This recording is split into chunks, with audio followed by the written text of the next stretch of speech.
बिस्मिल्लाहिर्रहमानिर्रहीम। अस्सलाम वालेकुम दोस्तों, आज हम वाक़या लेकर आए कारून की सरकशी का कि कारून से आखिर कौन सी सरकशी हुई, उससे कौन सा गुनाह हुआ कि मूसा अलैहिस्सलाम ने उसे माफ़ नहीं किया। हालांकि कारून मूसा अलैहिस्सलाम के सामने गिड़गिड़ा के माफ़िया मांग रहा था, लेकिन मूसा अलैहिस्सलाम ने उसे माफ़ नहीं किया, उसे सज़ा दी और सज़ा भी ऐसी दी कि वो सज़ा क़यामत तक उसको मिलती रहेगी। अगर आप इस्लामी वाक़यात वाली वीडियोज़ में दिलचस्पी रखते हैं तो हमारे चैनल को सब्सक्राइब कर दीजिए। सैयदना मूसा अलैहिस्सलाम हमेशा कारून से फरमाते थे कि तुम अपने माल की ज़कात अदा करो, तुम्हारे पास माल बहुत ज़्यादा है और बनी इसराइल के लोग काफ़ी सारे गरीब हैं और वो ज़कात के मुस्तहिक़ भी हैं, लिहाजा तुम ज़कात अदा किया करो ताकि तुम्हारा माल पाक हो जाए और उन बनी इसराइल के गरीब लोगों की मदद भी हो जाए। लेकिन कारून हमेशा यही ख़तरा महसूस करता था कि अगर मैंने ज़कात देना शुरू की तो मेरा माल ख़त्म हो जाएगा, क्योंकि वो बहुत कंजूस आदमी था। वो नहीं चाहता था कि मैं अपने माल से एक टका भी किसी को दूं।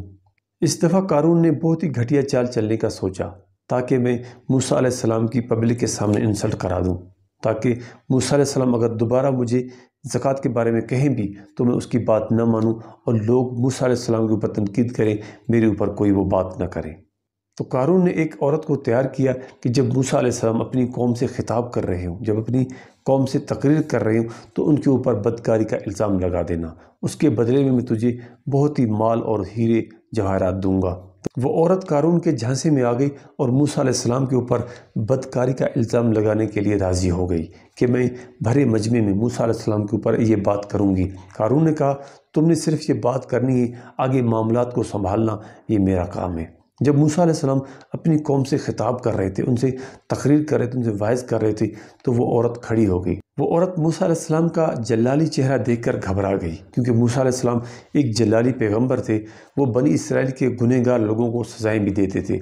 बनी इसराइल के लोगों के ऊपर मूसा अलैहिस्सलाम का एक दबदबा था, एक रौब था। जब उस औरत ने मूसा अलैहिस्सलाम का जलाली चेहरा देखा तो वो घबरा गई और घबराते हुए उसने सच्ची सच्ची बात मूसा अलैहिस्सलाम को बता दी। तो मूसा अलैहिस्सलाम का गुस्सा आसमान पर चढ़ गया। अल्लाह ताला ने भी मूसा अलैहिस्सलाम के पास उसी टाइम वही भेजी कि मेरे मूसा, ये ज़मीन तुम्हारे ताबे है, तू जो उसको हुक्म करेगा ये तुम्हारा हुक्म मानेगी। तो मूसा अलैहिस्सलाम ने ज़मीन को हुक्म किया कि इस कारून को निकल जा, और ज़मीन फटी और कारून उस ज़मीन के अंदर धंसना शुरू हुआ। जब कारून के पाँव ज़मीन के अंदर चले गए तो कारून गिड़गिड़ा के मूसा अलैहिस्सलाम से माफ़ी मांगने लगा, ए मेरे कज़न, ए मेरे चचाज़ाद, मुझे माफ़ कर दो। अब तू जो कहेगा मैं ज़कात भी अदा करूँगा और तेरा हर हुक्म मानूँगा, लेकिन इस बार मुझे माफ़ कर दे। लेकिन मूसा अलैहिस्सलाम जलाल में थे और ज़मीन को दोबारा हुक्म दिया कि इस कमबख्त को निगल जा, और ज़मीन कारून को और निगलना शुरू हुई, यहाँ तक कि कारून पेट तक ज़मीन के अंदर धंस गया।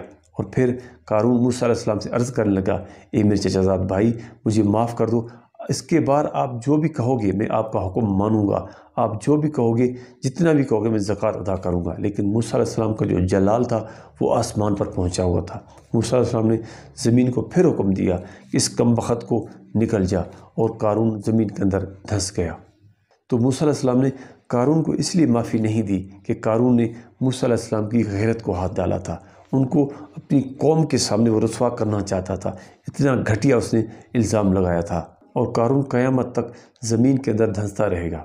जब कारून ज़मीन में धंस गया और मूसा अलैहिस्सलाम का कुछ जलाल भी कम हुआ तो अल्लाह ताला की तरफ से वही आई, अल्लाह ताला की तरफ से हुक्म आया कि मेरे मूसा, कारून तेरे सामने गिड़गिड़ाता रहा, माफ़ी मांगता रहा, रोता रहा, लेकिन तूने उसे माफ़ नहीं किया। तो मूसा अलैहिस्सलाम ने बारगाह इलाही में अर्ज़ किया कि मेरे रब, कारून ने मेरे ऊपर इल्ज़ाम भी इतना लगाया था, इतना बड़ा बहतान लगाया था कि मैं उसे माफ़ नहीं कर पाया। तो अल्लाह ताला ने कहा, ए मेरे मूसा, अगर वो कारून मेरे सामने एक बार भी गिड़गिड़ाता, एक बार भी माफ़ी मांगता तो मैं उसे माफ़ कर देता। इस वाक़े से हमें मालूम होता है कि बदकारी का इल्ज़ाम लगाना, वो भी किसी पाक दामन औरत या पाक दामन मर्द के ऊपर, कितना बड़ा गुनाह है। क्योंकि मूसा अलैहिस्सलाम के ऊपर जब कारून ने इल्ज़ाम लगाया तो अल्लाह ताला ने उस ज़मीन को मूसा अलैहिस्सलाम के ताबे कर दिया। हमें भी इस वाक़े को देख के ये अंदाज़ा लगा देना चाहिए कि किसी पाक दामन मर्द या पाक दामन औरत के ऊपर बदकारी का इल्ज़ाम लगाना कितना बड़ा गुनाह है। अगर वीडियो अच्छी लगे तो दोस्तों में शेयर करनी, अपना ख्याल रखिएगा। इंशाल्लाह अगली वीडियो मिलेंगे। अल्लाह हाफ़िज़।